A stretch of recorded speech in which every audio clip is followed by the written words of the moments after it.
عزم د جناب نبی کریم صلی الله علیه وسلم ارشاد دی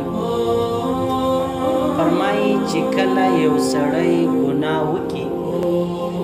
نو د ګناه د وجې الله رب العزت دی له رزق څخه محروم کړي. کله کله یو سړی ګناه وکړي یا ګناه جنې وسي د الله رسول فرمایي د دې ګناه په نحوست کې د دې ګناه د وجې الله رب العزت د رزق له ده واخلي هغه ورکم کړي. یعنې اوس دا خبره معلومه شوه عزیزانو چې د الله رسول فرمایي تاسو له ګناهو ځان وګورئ. کوم سړی چې له ګناهو ځان نه ګوري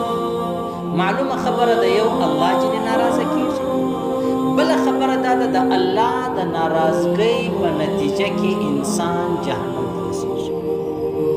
صحیح شو؟ نو لہذا کله کله موږ دا وایو چې یاره زما پلانی کار داسې چپه سولو، زما پلانی کار داسې ورک سولو، زما پلانی کار داسې خراب سولو. د الله رسول فرمایي دا ستا د یوې ګناه د وجې داسې پېښه سوې ده،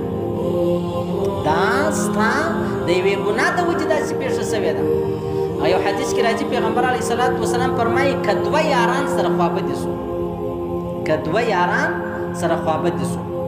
سلام بند سو، دوه ورونه راواخله، ملګري راواخله، انډیوالان راواخله، هغه د سکولو د کالجو د یونیورسټیو د مدرسې انډیوالان راواخله، تا سره ترخه سلو، خوږوالی ختم سلو، سلام یې بند سو، تعلق یې ختم سو. د الله رسول فرمایي خامخا د یوې وجې دا تعلق شلېدلی دی. هغه وجه څه ده؟ وجه دا د ګناه یې کړې. یا له ما ګناه سوې ده چې له تا مې سلام بند سو، یا له تا ګناه سوې ده چې له ما دې سلام بند سو. دا د الله رسول فرمایي. یو بزرګ فرمایي وایي زه چې کله پر لارې روان یم نو ما ته سپی وغاپي، وایي زه فورا ولاړ سم دوه رکاته نفل وکړم د الله څخه معافي وغواړم چې دې سپي ما ته وغپل نو خامخا له ما ګناه چې د هغه سوې ده، خامخا له ما ګناه سوې ده. عبدالله ابن عمر رضی الله تعالی عنه پر لار روان و، بیا چا ورته ویل په لاره کې زمری پروت دی، شیر پروت دی، هغه ډېر خطرناکه دی. عبدالله ابن عمر ورغلی درته غوږ یې ونیوئ، غوږ یې وښوروئ چې زه د محمد رسول الله صحابي یم، تاوان مه رسوه، نقصان مه رسوه. وایي دغه زمری چې دی هغه د لارې څخه ولاړ سو، لرې سو، ولاړ دی. صحیح سو؟ دا چې کله د انسان د الله سره تعلق جوړ سي بیا په اور کې الله رب العزت و انسان ته نجات ورکوي. ابراهیم علیه السلام ښکاره مثال دی. دا چې کله د الله سره د سړي تعلق جوړ سي په سمندر کې الله رب العزت چاته په اوبو کې نجات ورکوي. ښکاره مثال موسی علیه السلام. دا خو انبیا دي. په اولیاو کې راواخه هغه په مسلم خولانیه تېره ورځ کې ما درته ویلي وو چې داسې چا اور ته ور واچوئ چې زما د نبوت اعلان به کوئ، زما د نبوت اقرار به کوئ، هغه دا نشي کېدلی، اور ته یې ور واچوئ، د اوره څخه هغې ثابته راووتی. وجه څه ده؟ وجه دا د الله سره تعلق برابر. زموږ تر ټولو د الله سره لویه پړه دا ده چې یا الله ما ته زوی راکه، ما ته موټر راکه، ما ته کور راکه، ما ته کاروبار راکه، زه لمونځ کوم. که دا شی ما ته نه راکوې زه لمونځ نه کوم. عام طور زنانې ډېرې کله کله یو پریشاني راسي، یو ستړیا راسي، یو فوتګي راسي، بیا دوی شکایتونه کوي د الله څخه چې بل څوک نه و، دا خامخا زموږ پر کور دا غم راوستی، ولې دې راوستی؟ یو زوی مې و، یو ورور مې و، پلانی پلانی. ګوره د الله په دربار کې اصل عبادت و دې ته وایي، بندګي و دې ته وایي چې ما او تا به د الله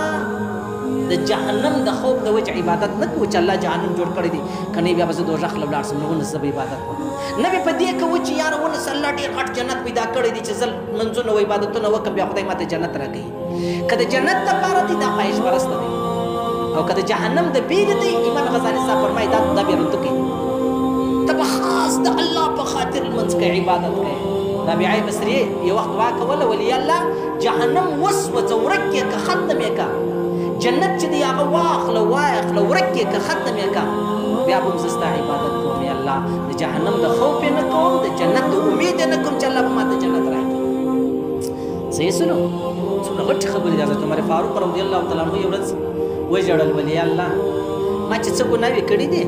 هغه ما ته جهنم مه راکوه، چې څه نیکۍ مې کړي هغه ستاسو جنت نه غواړم. بس څه ګناوې راڅخه سوي دي هغه ما ته جهنم مه راکوه، او چې څه نیکۍ راڅخه سوي دي ما کړي دي زه پر هغه جنت نه غواړم.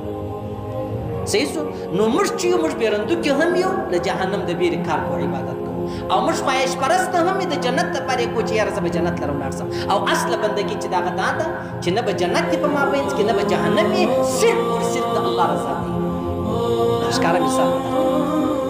پلارداره زنانه هغه ده کې خاوین مالداره یې هم دا د خپل خاوین ډېره وفاداره یې کې خاوین غریب یې هم دا ډېره وفاداره یې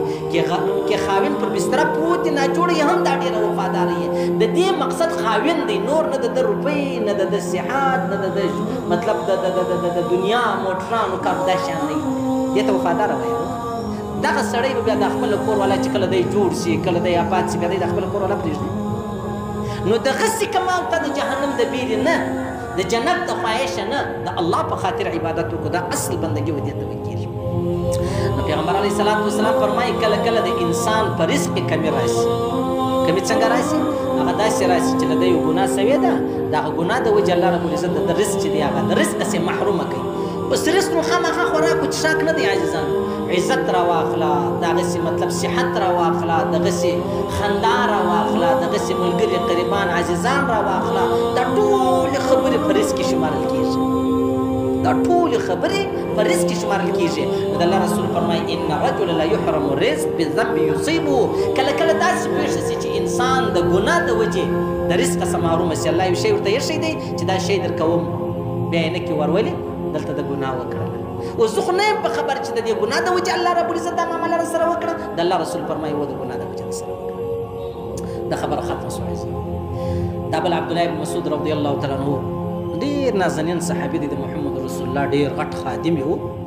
پیغمبر اسلام به هر چا ته ویل اجازه به اخلي بیا مجرې له راځي و ده ته ویل بغیر د اجازې راځي دا ته اجازه بالکل بغیر د اجازې نو عبدالله بن مسعود فرمایي وایي اني لاحسب الرجل ينسى العلم كما تعلمه للخطيئة يعملها رواه الطبراني في الكبير عبدالله بن مسعود فرمایي وایي زما ګمان دا دی زما فکر دا دی کله کله چې یو سړی علم حاصل کړي که د دنیا علم وي که د آخرت علم وي هر شی چې له ده هیر سي له ده هیر سي دی زما ګمان دا دی چې دا ستا د ګناه د وجې ستاسې هیر سو زما ګمان دا دی چې د انسان د ګناه د وجې الله یو شی جنیروي یا خبره یا علم یا قرآن یا حدیث یا فقه یا درڅه د دنیا علوم راواخله وایي زما دا ګمان دی چې دغه د انسان څه چې شی یېرېږي دا د څه وجې یېرېږي دا د ده د ګناهو د وجې چې له ده ګناه وسوله و ډېر مطلب داسې شته چې حافظ و قرآن یې هېر سوی عالم وي خپل علم ځینې پاته سوی دغسې مطلب د دنیا په حواله ډېر انسانان راواخلئ د هغو څه دا خپل شی هېر سوی دا خپل هنر دا خپل علم دا خپل کمال وجه څه ده وجه دا د ګناهو د وجې کېږي موږ ته خو د حافظې دپاره ډېر کوشش کوو چې زما حافظه قوي سي دا ډېر لوی نعمت دی چې الله یې چاته ورکړي زموږ په امام محمد صاحب نه دی رحمه الله امام محمد صاحب په یوه هفته کې قرآن پاک یاد کړي په یوه هفته کې قرآن پاک یاد کړي دی چې خپل بابا راوستي استاذ لره نو بابا پوښتنه ځینې وکړه دی کوچنی و تقریبا د اووه اتو کالو څه پورته کښته مخامخا و بیا پوښتنه ځینې وکړه ته حافظ یې بولې زه حافظ نه یم ول زه چې حافظ نه یې زه هغه د ځان سره نه تعلیم کوم دی ولاړ چې ولاړ یوه هفته بعد بېرته راغی چې راغلی بیا استاد ټول زما خبره ده چې تېره جمعه ما درته وکړه اول ما قرآن یاد کړي ما قرآن یاد کړي شیخ سلیم الله خان مولوي صاحب زموږ د ټول د دیوبند په لوړو علماو کې شمار د وفاق تر ډېره وخته پورې مشر د ختم نبوت مشر زما شیخ دی بخاري شریف په مخ باندې ویلې ده نو